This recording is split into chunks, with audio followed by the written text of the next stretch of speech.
بات چل رہی تھی 14ویں اور 15ویں صدی پر لکھی گئی کتب تفاسیر کے تعارف میں، تو اس میں آخری تفسیر ہے 15ویں نمبر پر تفسیر الفاتحہ والبقرہ،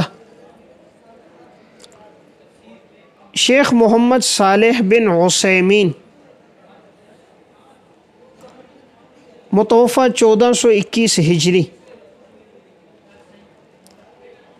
یہ تفسیر 3 جلدوں میں طبع ہے۔ عرب کے علماء میں اللہ رب العزت نے 2 علماء کو بڑی قبولیت عطا فرمائی ہے، ایک یہ محمد بن صالح بن عثیمین کو، اور دوسرے عبدالعزیز بن باز رحمہ اللہ کو۔ یہ عرب کے مفتی اعظم بھی گزرے ہیں۔ ان دونوں سے اللہ تبارک و تعالی نے تفسیر، حدیث اور فقہ کا بہت بڑا کام لیا ہے۔ ان کی یہ جو تفسیر ہے 3 جلدوں میں، اس میں سورہ بقرہ اور سورہ فاتحہ کی تشریح ہے۔ ان کے عموماً یہ دروس ہوتے تھے جسے بعد میں قلم بند کیا گیا۔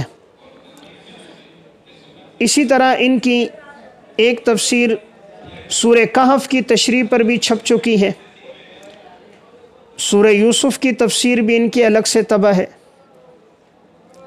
اور سورہ یاسین کی تفسیر بھی طبع ہے۔ اسی طرح یہ فاتحہ اور بقرہ کی ہے۔ اس میں ان کا اسلوب یہ رہا ہے کہ یہ آیات ذکر کرنے کے بعد غریب الفاظ کی وضاحت کرتے ہیں، آیات کے درمیان مناسبت ذکر کرتے ہیں،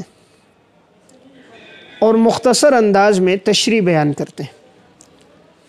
کہیں کہیں آیات سے مستنبط فوائد اور لطائف بھی بیان کرتے ہیں،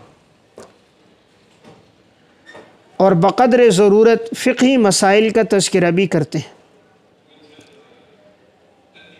اس لیے عوامی لحاظ سے یہ تفسیر مفید ہے، اور اگر کوئی اسے مطالعے میں رکھے تو درس کے دوران اور اسی طرح عوام الناس میں بیان کے دوران انشاءاللہ اس سے بہت فائدہ ہوگا۔